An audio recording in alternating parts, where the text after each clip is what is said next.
Assalamualaikum warahmatullahi wabarakatuh. Bismillahirrahmanirrahim. Alhamdulillahil qail a'udzu billahi minasyaitonir rajim. Ya'lamu anna Allaha yuhyil arda ba'da mautiha. Qad bayyana lakumul ayati la'allakum ta'qilun. Asyhadu an la ilaha illallah wahdahu la syarika lah. Wa ashhadu anna Muhammadan abduhu wa rasuluh.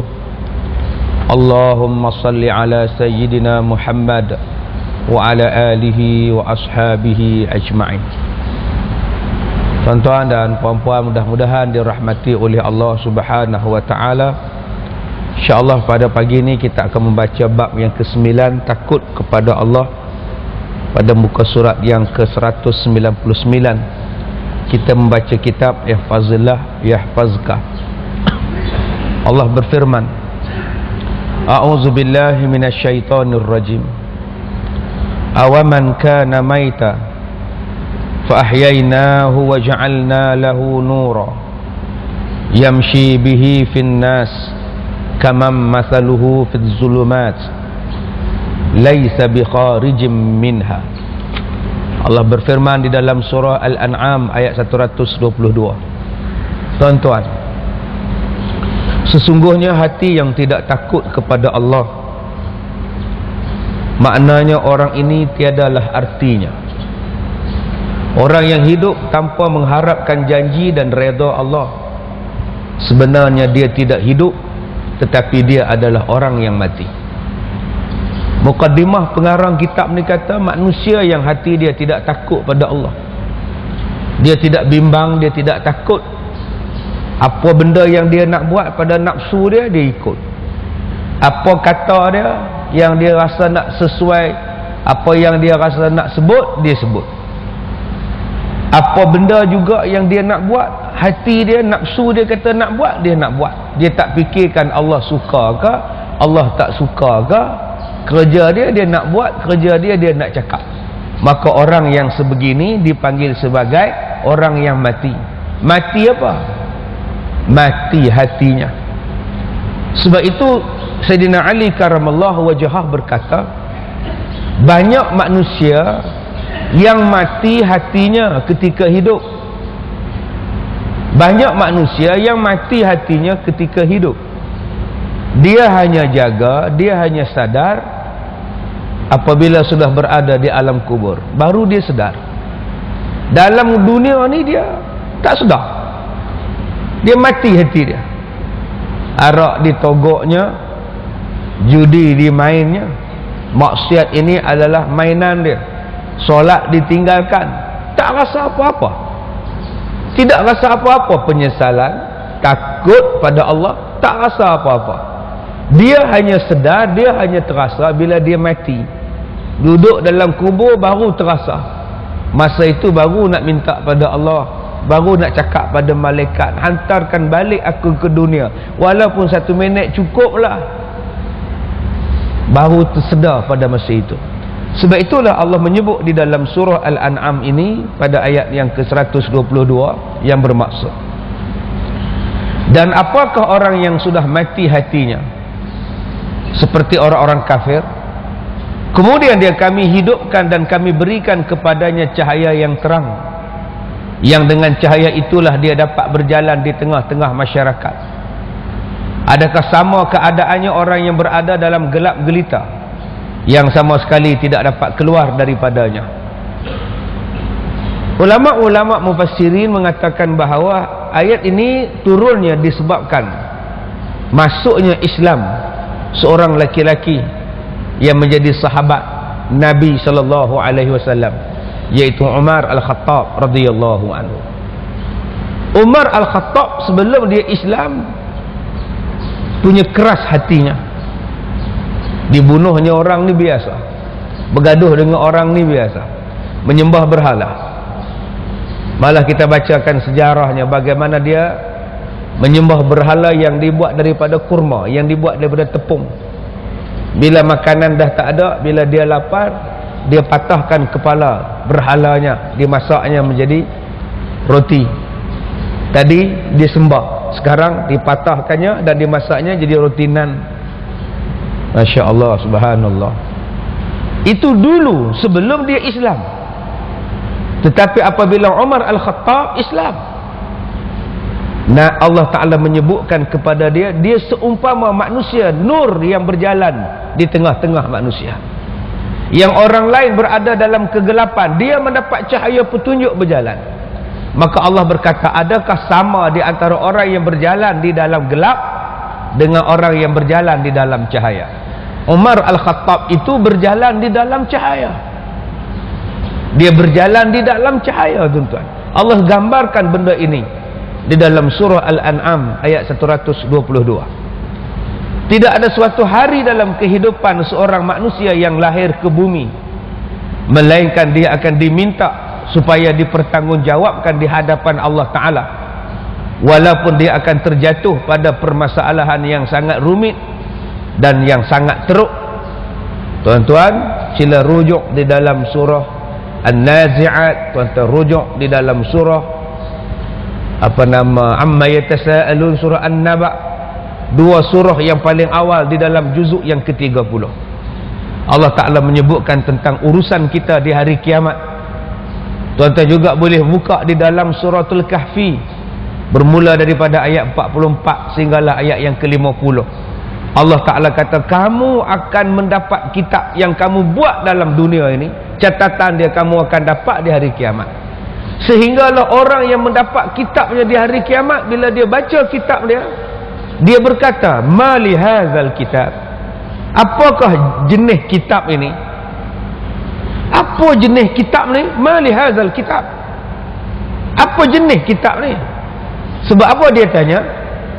Allah Ta'ala sebut, di dalam kitab yang diberikan kepadanya itu ditulis apa yang dia buat, saghiratan au kabiratan, sama ada kecil ataupun besar, ditulis dalam kitab itu. Ditulis satu hal, dihisap, dibalas satu hal. Benda yang kecil pun Allah tulis.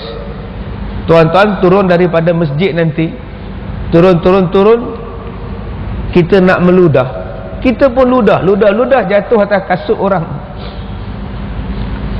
Jatuh ludah kita atas kasut orang, kita jalan je balik ke rumah macam tak ada apa-apa pun. Hamba Allah tadi pun turun pun dia sarung kasut dia, rasa apa pasal lembik kaki aku ni, rupanya air li orang. Itu pun Allah hisap di hari kiamat. Bayangkan, tuan-tuan turun daripada masjid, tuan-tuan ambil kasut tuan-tuan, dalam tuan-tuan nak memakai kasut tuan-tuan, tuan-tuan kuiskan kasut orang lain, jatuh dia ke dalam longkang. Hamba Allah pun turun cari mana kasut aku lagi sebelah, dekat 10 minit dia cari, rupanya di bawah penutup longkang. Itu pun Allah hisap di hari kiamat. Kalau sepak kasut pun Allah soal, bayangkan kalau sepak orang. Fikir-fikir kan tuan-tuan, apa yang kita buat itu Allah akan hisap. Sampai itulah yang manusia tengok kitab dia. Manusia tadi berkata, jenis apakah kitab ini? Semuanya dicatat, semuanya ditulis. Subhanallah. Sebab itu tuan-tuan, kita kena takut. Apa yang kita cakap, apa yang kita buat, ya, apa yang kita setujui, semuanya akan dihisap oleh Allah Subhanahu wa Ta'ala. Baik, Allah berfirman di dalam surah Az-Zariyat ayat 50, fafirru ilallah inni lakum minhu nazirum mubin, maka bersegeralah kamu kembali kepada mentaati Allah, sesungguhnya aku seorang pemberi peringatan yang nyata daripada Allah untukmu. Nabi diperintahkan oleh Allah untuk berkata, fafirru ilallah, bersegeralah kamu menuju kepada Allah, bersegeralah kamu mentaati Allah. Jangan duk tangguh-tangguh untuk berhenti berbuat jahat. Jangan tangguh, berhenti sekarang buat maksiat. Kalau kita bekerja di dalam tempat yang haram, berhenti sekarang. Nanti Allah gantikan rezeki yang lebih baik daripada rezeki yang haram ini. Sebab ada orang kata, tunggulah Ustaz, sebab bos saya kata dia nak bagi bonus 3 bulan cukup tahun ini, biarlah saya rasa dulu, rasa bonus 3 bulan. Apa nilai bonus 3 bulan nak dibandingkan dengan kemurkaan Allah Subhanahu Wa Taala? Sebab ada orang yang cakap macam itu. Tunggulah kejap, saya nak dapat bonus ni 6 bulan. Akak kerja apa? GRO Ustaz. Jangan dekat. Berhentilah sekarang. Banyak kerja lain boleh buat lagi. Bersepah-sepah rezeki yang Allah Ta'ala bagi. Allah Ta'ala sebut kepada kita, rezeki kepada kita ni bersepah-sepah. Alam naj'alil arda mihada. Bukankah aku berikan kepada kamu hamparan bumi? Dihamparkan bumi untuk kamu. Maknanya kita boleh mencari rezeki di mana-mana pun. Duduk di tepi pantai, ada rezekinya di laut. Ada rezekinya di laut. Orang yang duduk di dalam hutan, ada rezekinya di dalam hutan. Di mana kita duduk, kalau kita berusaha, kita yakin pada Allah, ada rezeki. Jangan kita mengatakan bahawa tunggulah, saya tak dapat kerja lain lagi. Kalau saya dapat kerja lain, saya berhentilah kerja haram ni. Kenapa kamu merompak, Din? Ustaz tak faham. Kemahiran saya hanya merompak. Astagfirullahalazim. Saya hanya mahir untuk merompak. Masya Allah, banyak kerja lain lagi yang boleh dibuat. Kenapa yang kamu nak buat macam itu? Sebab itu Allah Ta'ala sebut fafirru ilallah. Kalau sekarang ini dalam harta kita ada harta anak yatim yang belum kita berikan hak dia, berikan sekarang. Jangan simpan-simpan. Kalau dalam harta kita sekarang ini ada yang belum dibayar zakat, bayarkan. Jangan tangguh-tangguh. Kalau dalam harta kita ini ada hak orang lain, hutang yang tidak dibayar, bayarkan sekarang. Kalau dalam harta kita ini ada sumber yang syubhah, ada sumber yang haram, clearkan. Jangan tangguh-tangguh. Kalau kita ada dosa dengan mak bapak, jangan tangguh-tangguh. Mak, ampunkan saya mak. Ibu, ampunkan saya ibu. Minta ampun sekarang. Kalau kita hari ini ada salah dengan orang, minta maaf sekarang. Jangan tangguh-tangguh sebab kita tak tahu bilakah ajalnya akan dijemput, bilakah kita akan habis nyawa kita. Sebab itu Allah kata fafirru ilallah. Bersegeralah kamu mentaati Allah. Inni lakum minhu nazirum mubin. Sesungguhnya kata Rasul, kata Allah kepada Nabi Muhammad, sesungguhnya aku ini seorang pemberi peringatan yang nyata daripada Allah untukmu, kata Allah kepada Nabi Muhammad. Cakap macam ini kepada umat kamu. Kamu hanyalah pemberi peringatan. Pekerjaan yang paling utama daripada seorang hamba yang hidup dalam dunia ini tidak lain dan tidak bukan adalah untuk beribadat kepada Allah Subhanahu Wa Taala. Itu adalah pekerjaan yang paling utama. Wa ma khalaqatul jinna wal insa illa liya'budun. Tidaklah aku ciptakan jin dan manusia melainkan untuk beribadat pada aku, kata Allah. Maknanya pekerjaan yang paling bagus ialah beribadat pada Allah. Itu pekerjaan paling bagus. Bila sebut itu ibadat kepada Allah, itu adalah kerja yang paling mulia. Buatlah. Pukul 6, pukul 5.30, pukul 4.30 kita dah sampai di masjid. Sekarang kita duduk dalam masjid, kita baca kitab, kita baca Quran, kita baca terjemahan dia, kita baca huraian dia. Apakah pekerjaan yang lebih besar daripada ini? Orang berkumpul duit setiap hari, kumpul duit sebab nak mengerjakan haji. Bila Allah jemput dia menunaikan haji, bukankah itu pekerjaan yang paling mulia untuk dia? Tuan-tuan, kita boleh buang selimut kita, kita boleh buang selimut kita. Kita mandi, kita ambil wuduk, kita pakai telekung, kita pun sembahyang.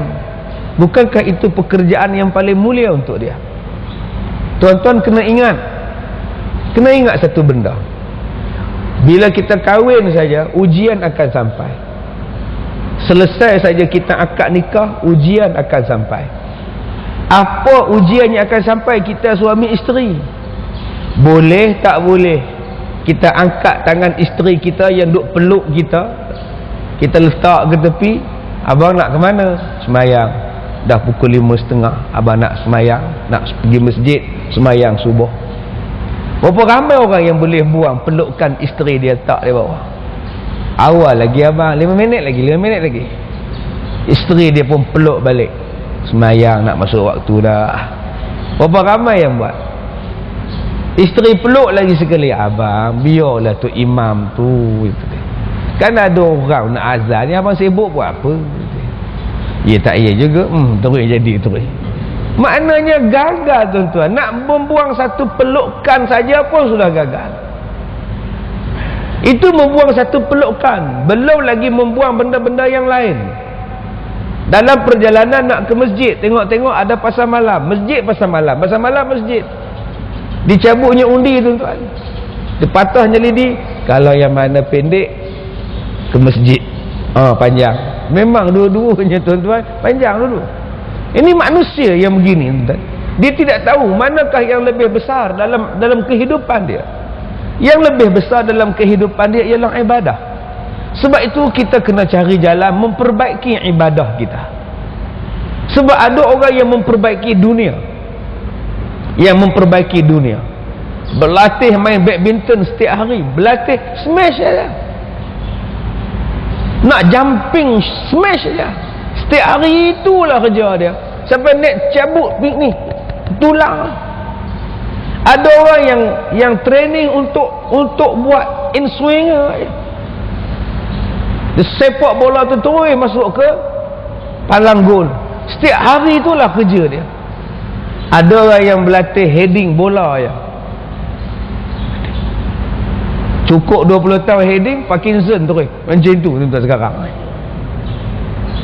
Dalam bab dunia dia buat betul-betul, tapi dalam bab akhirat, dalam bab ibadat, dia tak nak buat betul-betul. Quran tak nak dibacanya betul-betul. Elok tak elok bacaan Quran aku? Sembayang yang aku sembayang ini betul tak betul bacaannya? Ibadat yang aku buat ini betul ataupun tidak betul? Yang tu dia tak training pula. Yang dunia ni dia training. Padahal tidak ada apa pun, tak masuk gol pun bukannya berdosa. Kalau smash dia sangkut dekat jaring pun dia tak berdosa. Tapi tak, dalam bab dunia dia mencari kesempurnaan. Tetapi dalam bab ibadat, dalam bab akhirat, dia tidak ada kesempurnaan. Yang ni yang merugikan kita tuan-tuan. Kita melebihkan dunia lebih daripada akhiratnya. Tidak ada kemuliaan dan kita jalan keluar daripada masalah kecuali kalau dia benar-benar menjadi hamba Allah Subhanahu wa taala. Sebab itu tuan-tuan, kedudukan manusia yang paling tinggi di sisi Allah ialah kedudukan yang dipanggil sebagai ibadur rahman, ibadullah, hamba-hamba Allah. Kita nak target nak menjadi hamba Allah. Manusia kalau sebut hamba, hina. Siapa tu tuan? Oh, itu hamba saya. Oh, kita pun rasa hina bila sebut hamba.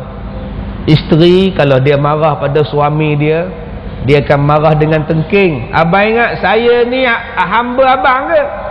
Semua nak suruh-suruh ingat hamba saya ke? Sudah.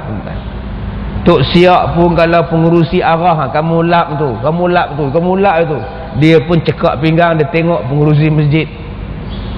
Apa tu Haji ingat saya ni tuan hamba tu Haji ke? Dia marah tuan-tuan. Bila sebut hamba je marah tuan-tuan. Tetapi manusia, kalau Allah panggil kamu hamba aku, Allah iktiraf dia sebagai hamba Allah, itulah kedudukan yang tinggi seperti mana yang dipanggil oleh Allah Subhanahu wa taala kepada Nabi Muhammad sallallahu alaihi wasallam, seperti dipanggilnya oleh Allah di dalam surah Al-Furqan ayat pertama. Tabarakallazi nazzalal furqana ala 'abdihi liyakuna lil 'alamin nazira. Maha suci Tuhan yang telah menurunkan Al-Quran, Al-Furqan, yakni Al-Quran kepada hambanya agar dia menjadi pemberi peringatan kepada seluruh alam jin dan manusia. Semalam saya sebutkan pada tuan-tuan, Nabi Muhammad sallallahu alaihi wasallam tidak dipanggil oleh Allah dengan panggilan ya Muhammad. Allah tak panggil dia ya Muhammad. Allah panggil dia ya ayuhan nabi, ya ayuhar rasul. Mulianya panggilan Allah pada Nabi. Allah panggil Nabi dengan panggilan yang sangat mulia, ya ayuhan nabi. Gelaran dia wahai Nabi. Ya ayuhar rasul, wahai rasul. Dia tak panggil ya Muhammad. Nabi-nabi lain Allah panggil ya Adam, uskun anta wa zaujukal jannah. Wahai Adam, tinggallah kamu dan isteri kamu dalam syurga. Ya Ibrahim, wahai Ibrahim. Ya Nuh, ya Lut. Tetapi bagi Nabi kita, ya ayyuhan Nabi. Mulia tuan-tuan, mulia.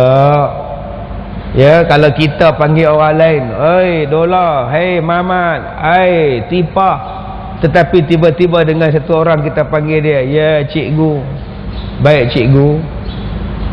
Yang lain semua cikgu, cikgu Latifah, cikgu Murni, cikgu Syari. Dah, cikgu Murni macam pernah dengar je ustaz. Cikgu Murni, cikgu Syari, ya, cikgu Nurdin. Kita panggil, hei Murni, hai Syari, hai Nurdin. Tiba-tiba untuk cikgu Muhammad kita panggil dia, hai cikgu. Lain tuan-tuan. Jadi kalau Allah memuliakan panggilan Nabi kita dengan panggilan ya ayuhan Nabi, kenapa kita nak panggil Nabi Muhammad dengan Muhammad? Kalau Allah pun tak panggil ya Muhammad, siapalah kita nak panggil Nabi dengan panggilan ya Muhammad? Sebab itulah kita panggil Sayyidina Muhammad. Apa salahnya sebut Sayyidina? Apa salahnya? Sebagai membesarkan Nabi sallallahu alaihi wasallam. Dalam perjalanan saya nak datang tadi, saya buka radio. Dia pasangkan lagu Raihan ke apa ke? Wahai Tuhan, ku tak layak ke syurgamu, namun tak pula aku sanggup ke nerakamu. Ampunkan daku, terimalah taubatku. Tuan-tuan, ini satu bentuk syair daripada imam-imam dulu, ulama-ulama dulu. Gurindam syair, zikir ini pun orang tikai. Apa ni? Tak nak masuk syurga ke? Wahai Tuhan, ku tak layak ke syurgamu. Ilahi laitu lil firdausi ahla wala aqwa ala nar jahimi. Dan aku tak layak ke nerakamu, aku takut ke nerakamu. Apa punya cerita ni, kata dia. Kita nak syurga lah bro, kata dia. Astagfirullahaladzim. Dia boleh sebut sesat tuan-tuan. Gila ke apa kawan tu ni? Orang tanya dekat saya, ustaz, apa pendapat ustaz yang mengatakan Imam Syafi'i bila baca zikir ini sesat punya zikir ni, gurindam ni sesat, syair ni sesat? Apa komen ustaz tentang ustaz ni? Saya jawab, sepatutnya kalau Imam Syafi'i masih hidup, Imam Syafi'i pun kena mengaji dengan dia. Kalau dah sampai pandai menolak Imam Syafi'i, menolak Imam Ghazali, kalau gitu, kalau andai katalah hidup balik Syafi'i, kenapa tak ada kitab kat ustaz ni? Oh, terror betul. Sampai nak katakan orang ni sesat, orang tu sesat. Hang siapa? Kamu siapa? Fahamlah betul-betulnya siapa di kalangan tuan-tuan ni yang boleh angkat tangan, tuan-tuan ni layak untuk syurga Tuhan. Angkat tangan. Saya nak angkat. Tak. Tuan-tuan, tiga Nabi kata kedudukan rumah dalam syurga. Rumah yang paling bawah di tepi syurga, rumah di tengah-tengah syurga, rumah di atas syurga, paling tinggi, view paling tinggi. Rumah yang paling bawah ni untuk siapa? Nabi kata kediaman mahligai dalam syurga yang di tepi syurga, untuk orang yang sentiasa bercakap benar, sentiasa benar, siddiqin, qaulul haq, cakapnya adalah benar, orangnya adalah benar, siddiqin, tak pernah bohong-bohong. Cuba tuan-tuan tanya diri kita masing-masing, siapa sini yang tak pernah bohong? Tiap-tiap hari bohong. Orang minta sedekah pakcik, minta sedekah pakcik, elak, duit tak ada, dalam bank 100,000, dalam poket 1,000, tak ada duit. Isteri tanya, abang kenapa tak bagi RM1 siap budak tu? Kenapa cakap tak ada duit? Abang ada duit tapi tak ada duit kecil. Nampak pandai pula bohong. Kalau tak ada duit kecil, semua not 50, ambil not 50, korak doa nak ambil separuh pada kamu. Itu namanya bodoh. Tuan-tuan, yang kamu nak bagi pada dia tu wang daripada rezeki Allah. Asalnya kamu tidak ada rezeki, Allah yang bagi rezeki. Kalau kamu bagi pada dia, Allah ganti balik. Itu pun kita berbohong. Banyak bohong tuan-tuan. Boleh kita yakin kita masuk syurga? Rumah yang kedua disediakan untuk siapa? Untuk orang yang meninggalkan bertengkar. Al-mira', dia tinggalkan pertengkaran. Dia tak nak bertengkar. Dia tak nak bertengkar. Dalam hidup dia, dia tak nak bertengkar. Rumahnya dalam syurga. Di tengah-tengah syurga. Siapa di sini yang tak nak bertengkar? Tu tuan-tuan yang datang naik bas ni. Nak duduk seat depan pun bertengkar. Kita orang dah cuk dululah, kata dia. Tak nampak ni beg kita dulu. Mana saya tahu? Saya tengok begnya ada, orangnya enggak ada, kata dia. Sebab itu saya lempar begnya, saya duduk. Sudah. Pak saya beg pun bergaduh dengan kerusi, tuan-tuan. Subhanallah, Masya Allah. Sebab tu orang pergi Mekah pun bergaduh. Di Mekah pun bergaduh, tuan-tuan. Berebut bilik, berebut lift. Dia dah tunggu setengah jam nak naik lift. Tiba-tiba tak boleh naik, asal nak turun lift penuh. Asal turun lift je penuh. Dan orang yang penuh tu pula tak keluar, naik atas balik. Rupanya dia stop dekat tingkat M. Dia bawanya nasi penuh dia. Dia marah. Hoi, bila aku boleh naik? Dia bergaduh. Kamu tipu, kata dia. Tipu apa yang kamu tunggu di bawah? Pasal kamu naiklah tingkat IM. Tak pun kamu naik tangga sendiri. Tapi manusia nak bergaduh. Cuba tuan-tuan tengok sekarang dalam masjid bergaduh. Ada kita rasa kita layak untuk syurga? Dengan anak pun bergaduh, dengan kucing pun bertengkar. Dengan kucing pun dia bertengkar. Ni tumpuk ni, tampar kan.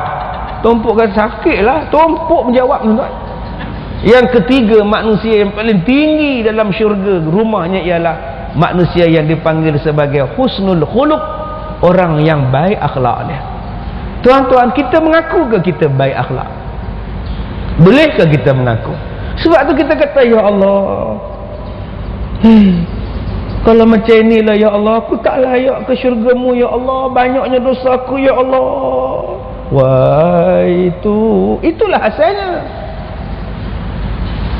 Sebab tu di bawah syair tadi, di bawah zikir tadi, ya Allah, ampunkanlah dosa-dosa aku ya Allah. Aku takut padamu ya Allah. Dengan rahmat-Mu aku masuk syurga ya Allah. Kalau nak kira pada amalan kita, tuan-tuan, tak layak kita, tuan-tuan. Nak kira amalan kita untuk syurga layak ke, tuan-tuan? Tak layak pun.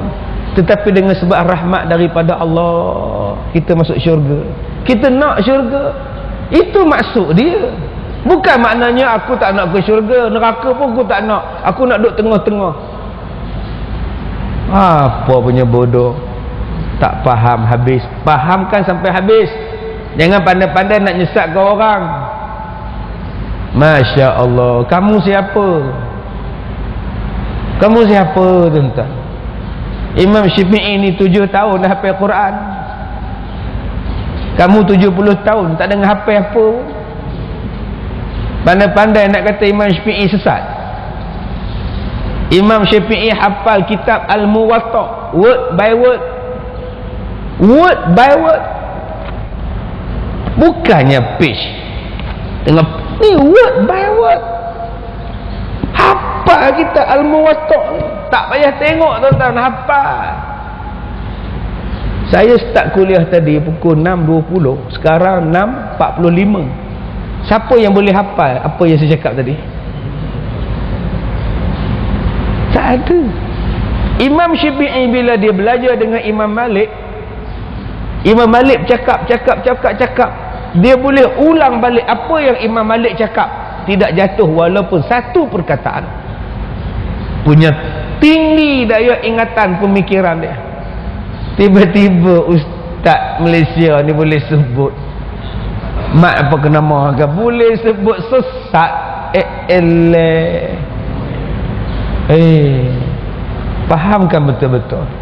Tuan-tuan duduk benar-benar aku ni layak ke syurga ya Allah. Semayang subuh pun pukul 7. Sebaik hari ni ada jamuan awal sikit datang. Subhanallah. Macam mana? Dah, aku ni baca Quran pun jarang. Sebaik malam ni ada baca Yasin, anak aku nak periksa, aku bacalah Yasin kat sekolah, baru nak baca. Kamu nak kata kamu syurga? Subhanallah. Kita boleh rasa kita ni masuk syurga ke? Oh, aku dah pergi haji, aku pergi haji. Kamu pergi haji apa kamu buat? Orang dulu pergi haji berjalan kaki, orang dulu pergi haji berjalan naik unta. Kamu sekarang membuta je dalam kapal terbang. Tidur ni. Dia bangun hanya pramugari kejut. Ayam ke ikan, itu je dia bangun. Macam itu kamu kata kamu nak syurga. Orang dulu Masya Allah tidak ada aircon. Sekarang masjid kamu depan hotel kamu, buka tingkap hotel, buka tingkap masjid. Dulu air tidak ada, kena korek, air zam-zam kena bagi. Sekarang air zam-zam sejuk ada, panas ada. Punya jauhnya nikmat sekarang daripada dulu. Tapi Allah ni Maha Pemurah. Pergilah haji, mudah-mudahan kamu dapat syurga. Sebab tu kena faham tuan-tuan hadis ni. Ini boleh kata sesat. Mana mandai mengata orang sesat. Kaji sampai habis zikirnya. Sebab itu dia mohon ampun, ya Allah, Kau ampunkanlah dosa-dosaku ya Allah. Mudah-mudahan syurgalah tempatku ya Allah. Dengan rahmatmu ya Allah kita ke syurga. Itu maksud Imam Syafi'i, Imam Ghazali dalam zikir dia itu. Baik, kemudian Allah Ta'ala berfirman tentang kepribadian Nabi Muhammad sallallahu alaihi wasallam. Wa annahu lamma qama Abdullahi yad'uhu kadu yakununa alaihi libada.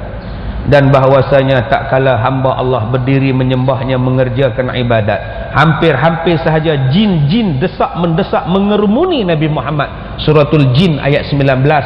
Dan Allah Ta'ala juga berfirman tentang Nabi dalam surah Al-Isra ayat 1. Subhanallazi asra bi'abdihi laylam minal masjidil haram ilal masjidil aqsa. Maha suci Allah yang memperjalankan hambanya pada suatu malam daripada masjidil haram ke Masjid Al-Aqsa.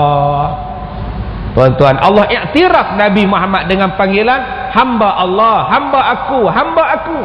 Allah panggil dia Maha Suci, Maha Suci Allah yang memperjalankan hamba aku. Masya Allah. Dia tak sebut yang memperjalankan Muhammad, dia tak sebut.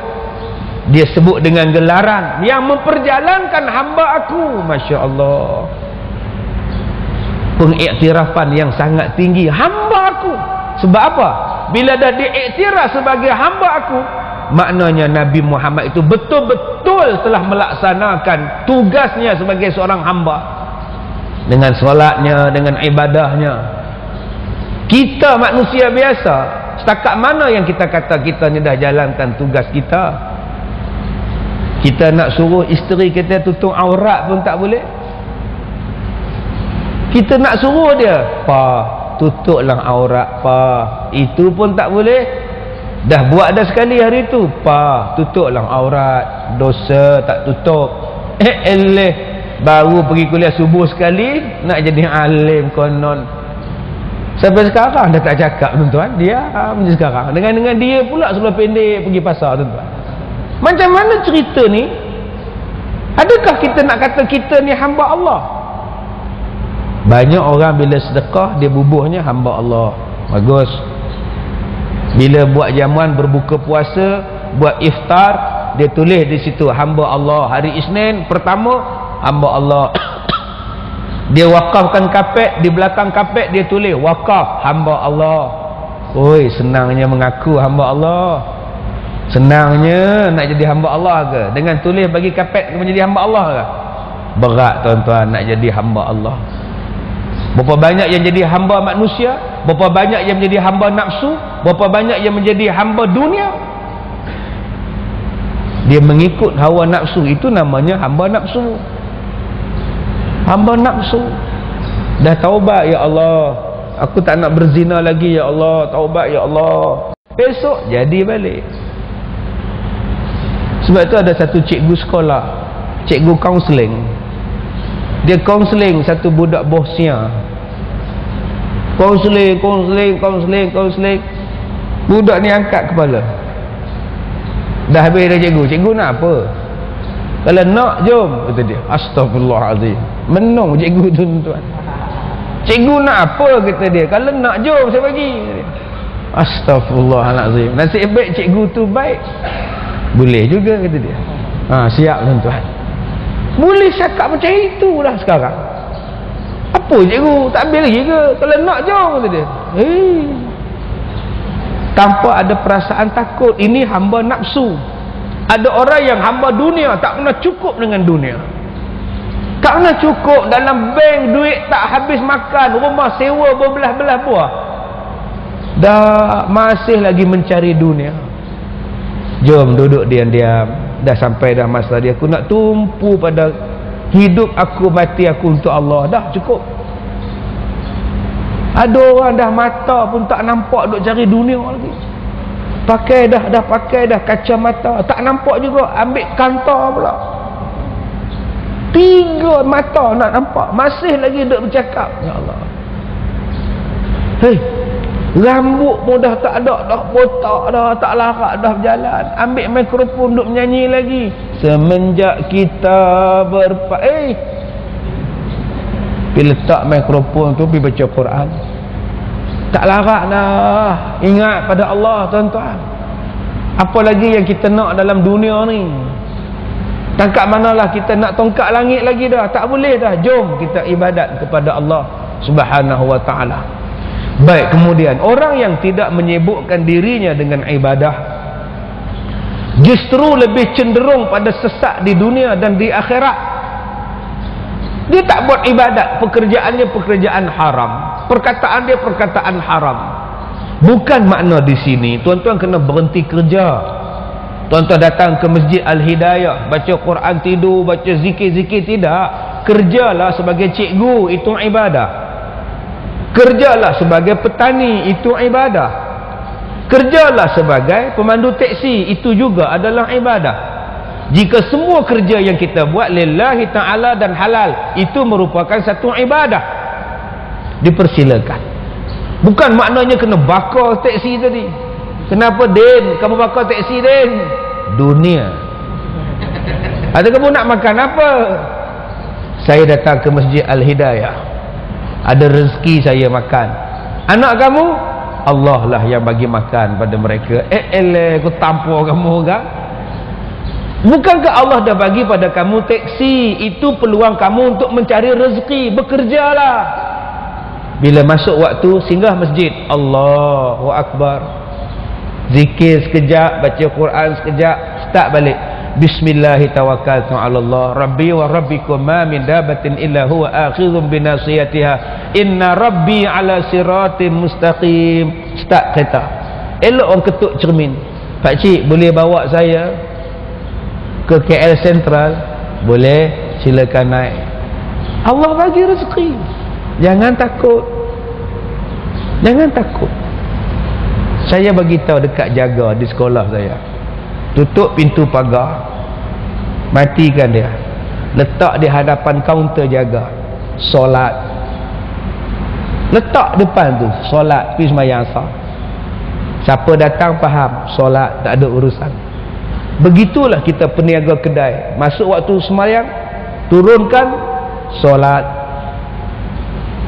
Kalau kita berniaga di pasar malam, sedang azan, kita pun tutup gerai bawang kita, solat. Sebab tu saya suka tu lagu Iwan, tunggu sebentar, solatlah dulu, tunaikan cepat kewajipanmu, sembayanglah di awal waktu, ikut sunnah Rasulullah. Bagus lagu dia, cuma sengau lebih sikit je. tunggu sebentar, itu tuan. Bagus lagu dia, Masya Allah. Solatlah kamu di awal waktu, ikutlah sunnah Rasulullah. Itu ibadat. Sedang mesyuarat, sudah zuhur 1:30, kita tangguhkan dulu mesyuarat, kita solat. Masya Allah. Sedang kenduri kahwin, MC, DJ umumkan, tuan-tuan, solat sudah masuk, sekarang kita jemput tuan rumah untuk azan. Oh subhanallah, nasib baik tuan rumah, kalau pengantin tak apa biru dia. Semayang tuan-tuan, ada satu bahagian sudut untuk solat, silakan solat, nanti kita sambung lagi. Masya Allah. Kalau semua kerjanya diletakkan ibadat sebagai tumpuan, bukankah itu yang terbaik sekali tuan-tuan? Itulah yang termulia sekali. Bukan maknanya suruh berhenti kerja, bukan maknanya tak kahwin. Kenapa tak kahwin tuan haji?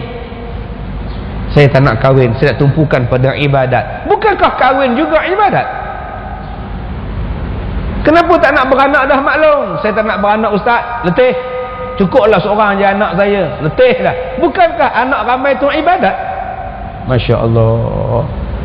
Kalau seorang isteri kahwin dapat ibadat yang besar, bayangkan 4. Ini yang malas ni. Nampak ni tuan-tuan.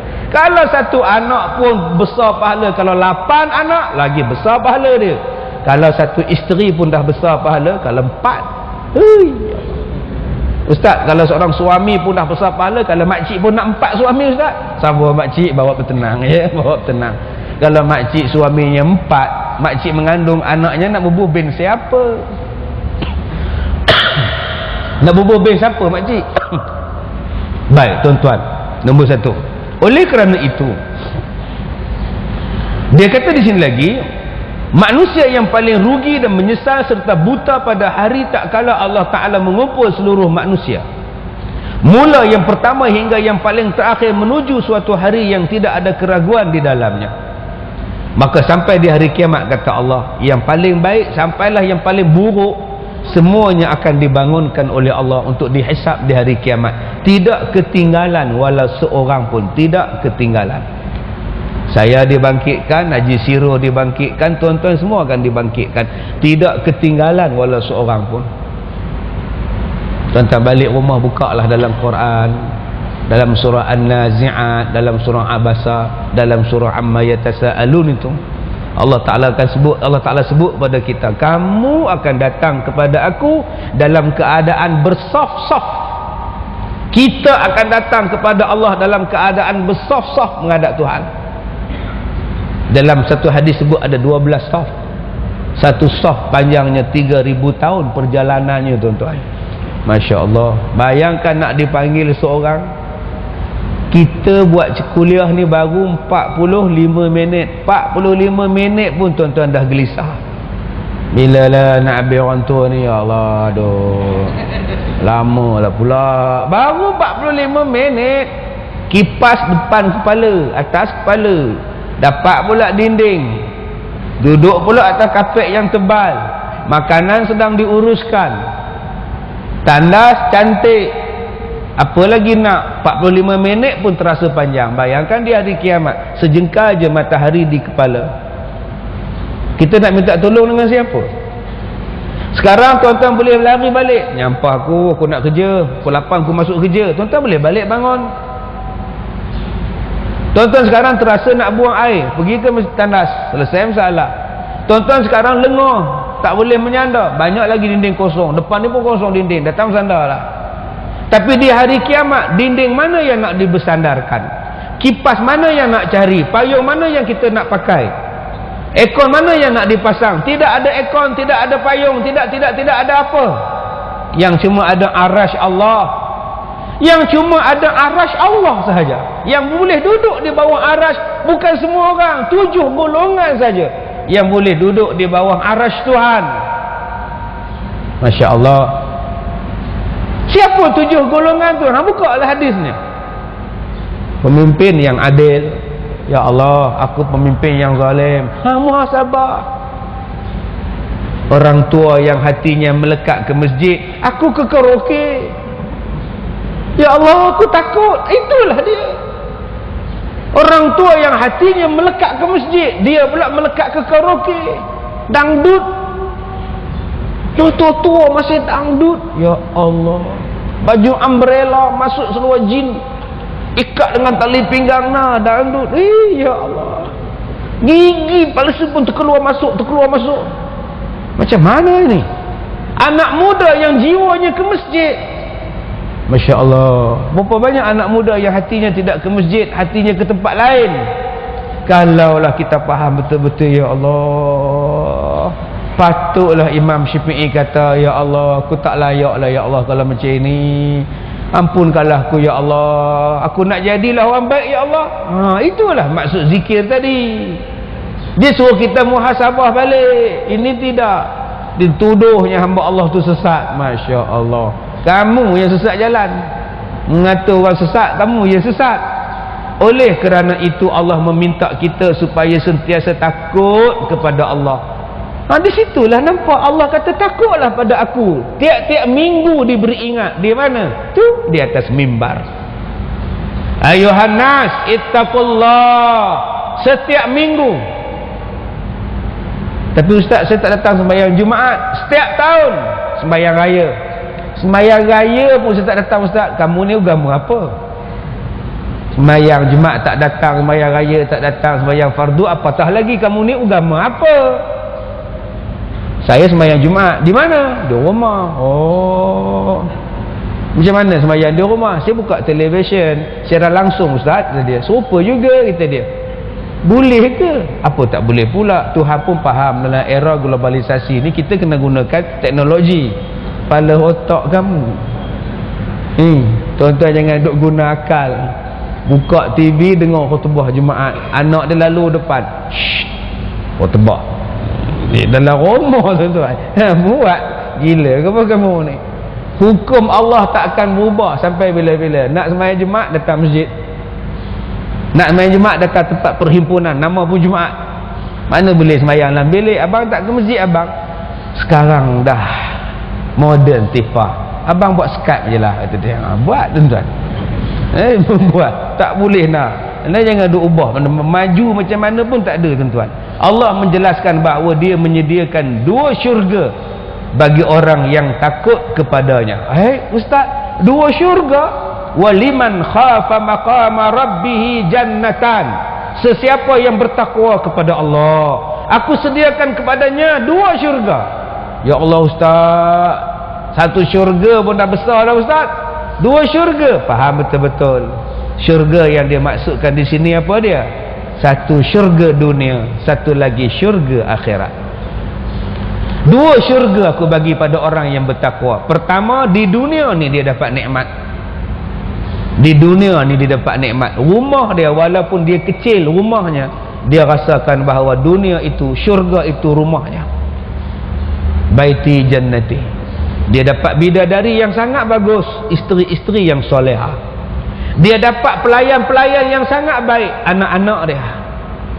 Dalam dunia ada isteri, dalam syurga ada bidadari. Dalam dunia ada anak-anak, dalam syurga ada wildan. Dalam dunia ada nikmat dunia, dalam syurga ada nikmat syurga. Orang yang bertakwa kepada Allah, dua-dua dia dapat. Masya Allah tuan-tuan, seronoknya. Orang tanya pada saya, ustaz, saya pun tengok anak-anak, ya Allah ustaz, oh pening kepala saya tengok anak-anak saya ni, saya pening kepala ustaz. Dengan rantai besar, dengan subang besar, itu anak sulung. Anak sulung ni subang dua-dua belah, rantai dua-dua belah, tengkok dia pakai, belakang pun ada, depan pun ada. Dia balik rumah ustaz, dia bercakap, ada subang dekat lidah ada ustaz. Ya Allah ustaz, oh itu anak dia nombor 1.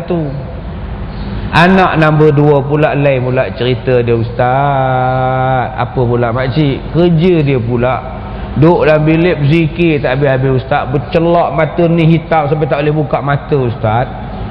Tasbihnya tengah makan pun subhanallah, subhanallah, subhanallah. Kerja tak ada ustaz.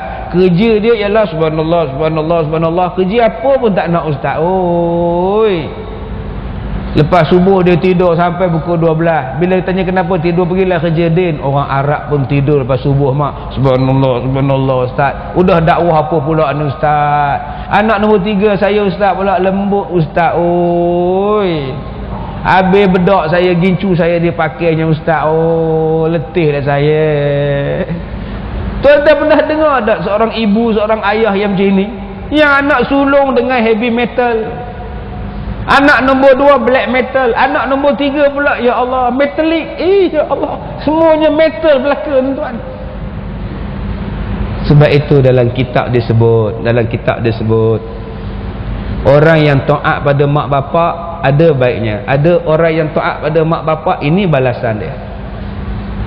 Orang yang derhaka pada mak bapak, salah satu kesan lawan mak bapak, dikurniakan anak-anak yang jahat dan buruk rupa kelakuan dia.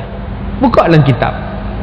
Anak-anak yang soleh kepada mak bapak, nanti dia dapat anak-anak yang dia dapat itu cantik, cerdik, bijak dan seronok melihat kelakuan mereka. Sebelum kita marah pada anak yang jadi metallic, metal deck tadi, cuba cek kita ni metal apa. Kita kahwin pun lari, mak tak setuju, bapak tak setuju. Masa kita nak kahwin itu, mak bapak kata jangan. Mak, saya pilihan saya. Mak punya pilihan, mak punya pasal. Saya nak jaga. Kita lawan mak kita. Mak sakit, kita tak bela pun.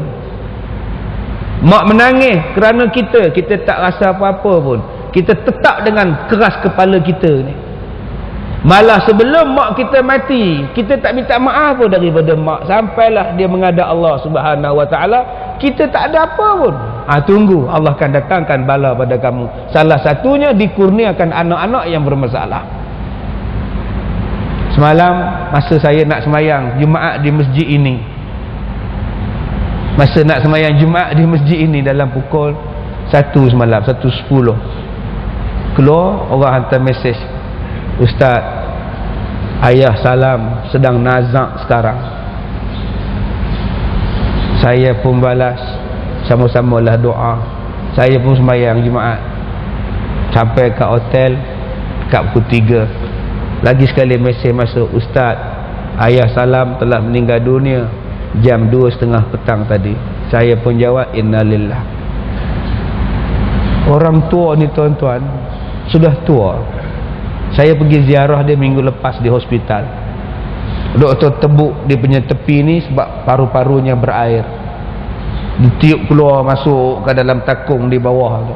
Banyaknya air, saya kata dekat dia. Banyaknya air Tuan Haji, baba, banyak air baba. Saya panggil dia baba. Tak tahulah Ustaz doa. Siap tuan-tuan. Saya pegang tangan dia, doa sabarlah Tuan Haji. Semalam dia orang telefon masuk balik hospital, belah sini pula kena tebuk, paru-paru berair. Semalam inna lillahi wa inna ilaihi raji'un. Tapi saya nak bagi tahu tuan-tuan, umur dia 88 tahun.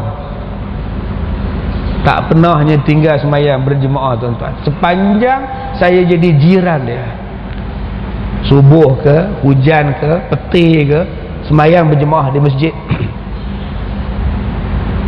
Subuh-subuh datang tuan-tuan, bungkuk 80 lebih lah. Saya jadi jiran dia dulu tuan-tuan. Datang jalan pakai baju putih, kain putih, baju putih, piah putih. Jenis orang Hindustan ni.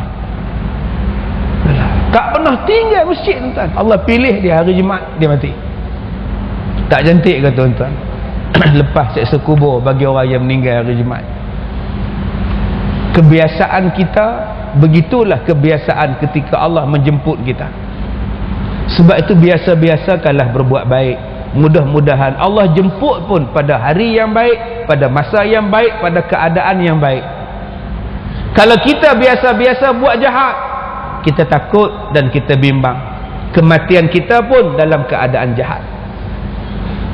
InsyaAllah tuan-tuan, jom kita berubah. Fafirru ilallah. Bersegeralah kita berbuat ibadat kepada Allah Subhanahu Wa Taala. Orang yang semayang jemaah tak tinggal tuan-tuan, kadang-kadang semuanya berkaitan dengan semayang, mati dia. Ada satu tok imam yang saya jumpa mati ketika sedang tahiyat. Ada yang mati sedang baca khutbah, tuan-tuan. Di Pulau Pinang mati ketika sedang berkhutbah. Di antara dua khutbah tu dia duduk, ketika itulah dia meninggal. Orang tunggu dia tak bangun-bangun untuk khutbah kedua.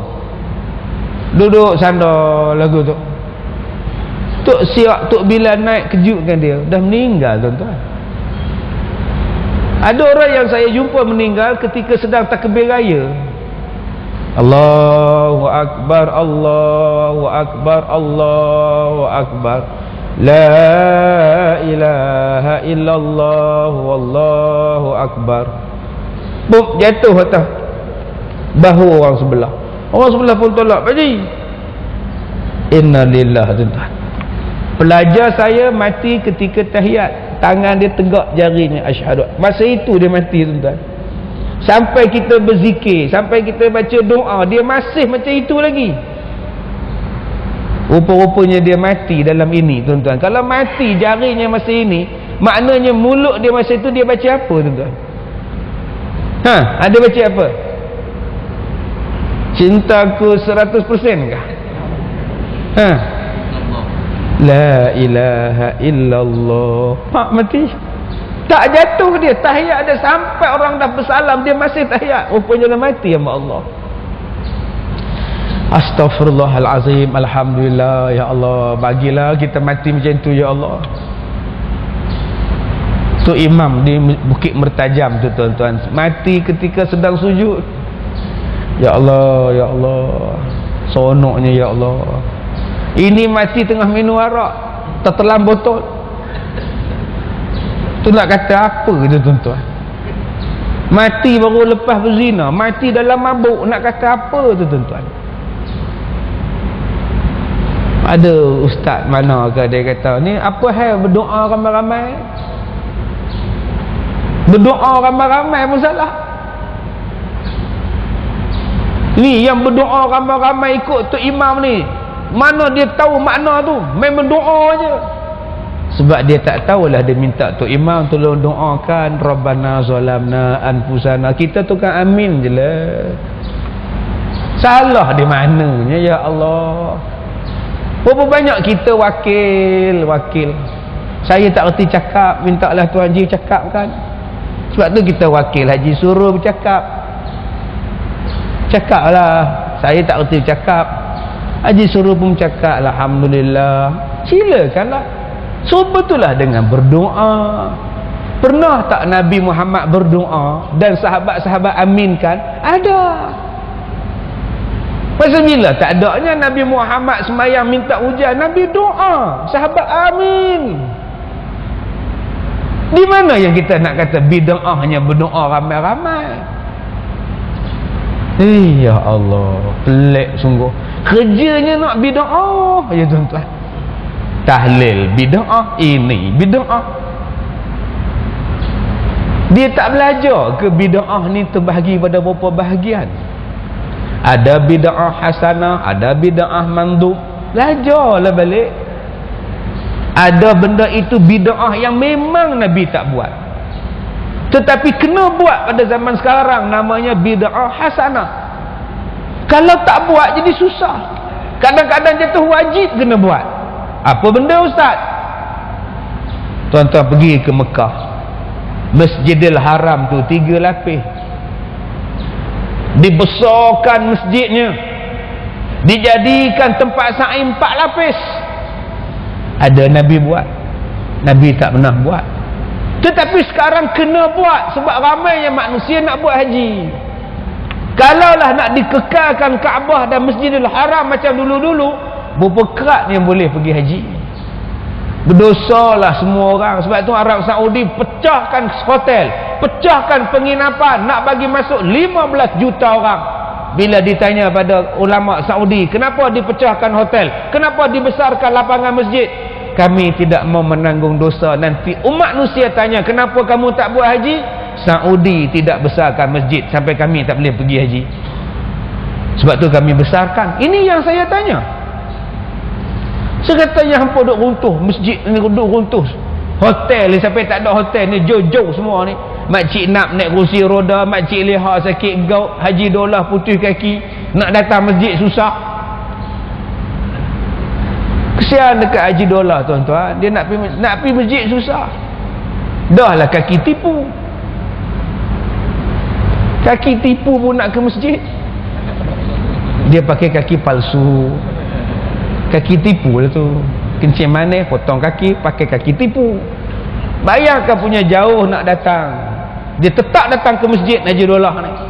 Saya tanya kenapa hotel dekat-dekat semua dah pecah buang semua. Dia kata untuk kita besarkan masjid, kita nak target 15 juta orang datang di sini. Masjidnya 3 tingkat tuan-tuan. Tidak mustahil satu hari nanti tempat tawaf tu pun bertingkat tingkat sekarang akan datang. Tempat lapangan tawaf tu pun supaya orang boleh masuk semua untuk tawaf. Adakah benda itu tidak bid'ah? Ni benda ibadat. Bid'ah juga, tapi adakah salah? Tidak. Untuk maslahah orang ramai buat. Itu yang Imam Nawawi kata kadang-kadang kena buat untuk menjadikan, membolehkan kita beribadat. Jadi janganlah kita kata ini bid'ah, ini bid'ah, ini bid'ah. Semuanya bid'ah belaka apa benda tak bid'ah. Dia maki orang tak ada bid'ah pula. Dia menyesatkan orang tak ada bid'ah pula. Nabi tak pernah menyesatkan orang. Nabi tak pernah maki orang. Ini maki bodoh, haram jadah. Itulah bid'ah. Haram jadah. Menjawab pula tu bila kita sebut, janganlah sebut haram jadah, tak elok. Dia menjawab, ustaz, jangan salah faham. Orang Arab pun sebut haram jadah, ustaz. Sebab tu saya sebut haram jadah. Bila dia sebut, masa saya pergi Tanaim, lepas pakai kain ihram, sembahyang sunat ihram, saya pun keluar masjid. Satu Arab, ramai orang Arab yang bawa taksi van tu, haram. Saya dengar pula taksi belakang masjid, jadah. Haram jadah nama dia, tuan. Astagfirullahalazim. Orang Arab sebut haram, jadah. Lala, haram jadah nama dia. Astagfirullahalazim. Yang haram tu nak pergi Masjidil Haram, yang jadah tu nak pergi ke Jeddah. Taksi ni haram. Yang taksi sana pula jadah. Dapat ke orang Melayu? Haram jadah tu. Ni dia tu. Dia kata tak salah tu, Ustaz. Pelotok kamu tak salah. Nabi tak pernah maki, tuan-tuan. Jadi kita jadilah orang yang baik, jadilah orang yang beriman pada Allah. Janganlah cepat nak nak mengatakan orang ni sesat. Jadi hamba Allah.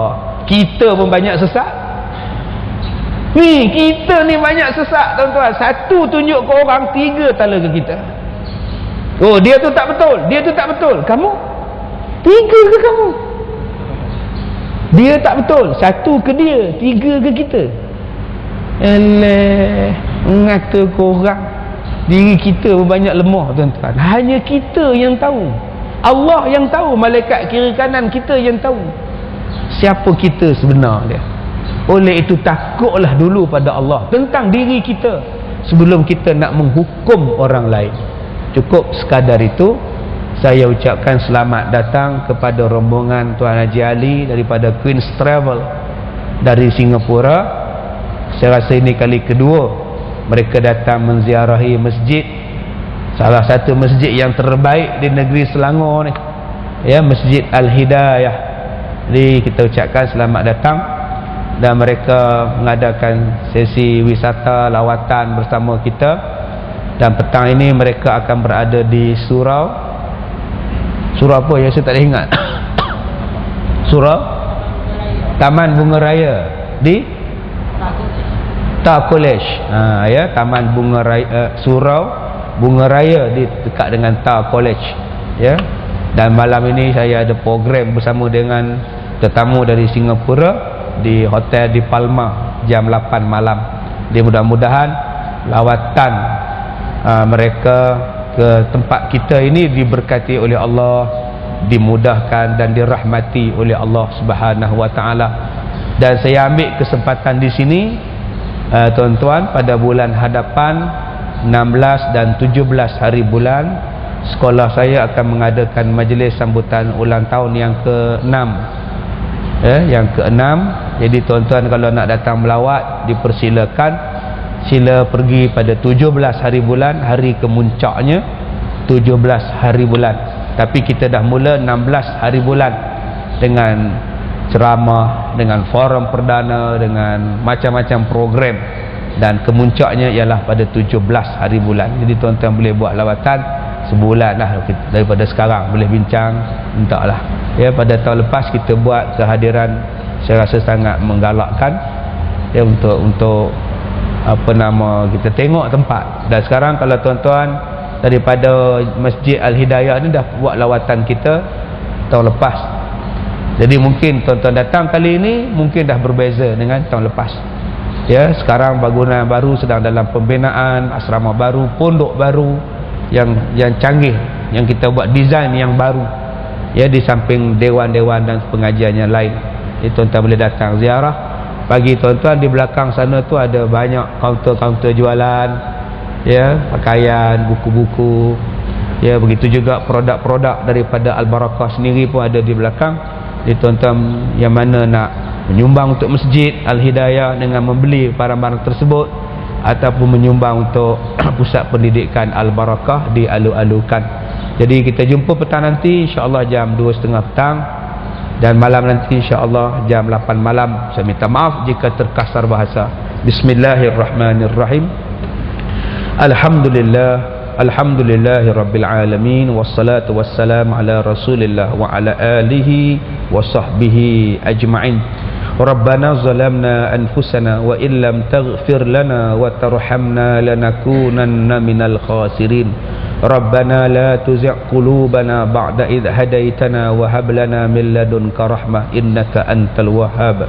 Rabbana ighfir lana dhunubana wa liwalidina warhamhuma kama rabbayana saghira. Rabbana atina fid dunya hasanah wa fil akhirati hasanah wa qina adzaban nar.